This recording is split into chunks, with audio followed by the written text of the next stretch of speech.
হ্যাঁ।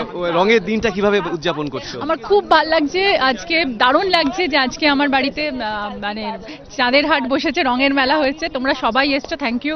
আর আমার খুব ভালো লাগছে যে বাচ্চাদের সঙ্গে কিছুক্ষণ সময় কাটাতে পারলাম এবং বাবাকে সকালে আবির দিলাম। আমার বাবা নেই, কিন্তু এই দিনটা বাবার জন্য খুব মন কেমন করে, যে ছোটবেলায় সেই আবির খেলাগুলো মনে পড়ে, রং চাপানো, সবাইকে চোবানো, সবাইকে নিয়ে মজা করা, এইটা খুব মিস করি।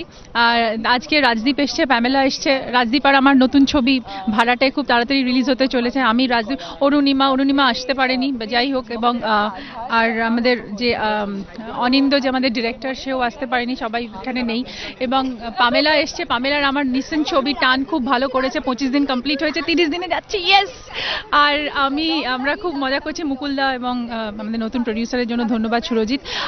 আর সবচেয়ে আরো ভালো লাগছে শিবু এসছে, এবং শিবুর নতুন ছবি রামধনু আসছে কিছুদিনের মধ্যেই। এবং আজকে এই রঙের দিনে আমার খুব ভালো লাগছে যে ও একটা বাচ্চাদের নিয়ে ছবি করেছে, এবং আমি সবসময় বলতাম যে বাচ্চাদের নিয়ে কিছু কাজ করা উচিত, আর ও সবসময় নতুন সাবজেক্ট চুজ করে। আই এম ভেরি হ্যাপি যে এই ছবিটাও খুব ভালো। আমরা চাই যে আমাদের সবাই যা যা কাজ করছি সবার ছবি তো পরে, আগে হচ্ছে এই রঙের দিনে কোনো প্রেম টেম, মানে যখন আপনারা বিশ্বাস করুন, যখন লেক মার্কেটের কাছে থাকতো ঋতুপর্ণা, তখন অনেক অনেক ছেলেরা ঋতুপর্ণার পিছনে পিছনে তখন ঘুরে বেড়াতো, এবং তখন অভিনেত্রী হয়নি। আমি এই গল্পটা শুনেছিলাম, সত্যি ঘটনা?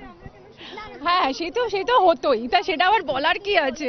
রঙের দিনে তো সবাই একটুখানি দুষ্টুমি তো হতোই, কে কার গালে রং দিচ্ছে, কে কার গালে একটু বেশি রং দিচ্ছে, এই নিয়ে আমাদের বন্ধুদের মধ্যে অ্যানালিসিস হয়ে যেত। তো যাই হোক, সেই সব দিনগুলো খুব মিস করি।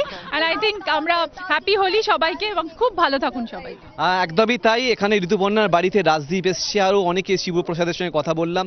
রীতিমতো জমজমাট এই মুহূর্তে ঋতুপর্ণা সেনগুপ্তর বাড়িতে হোলি।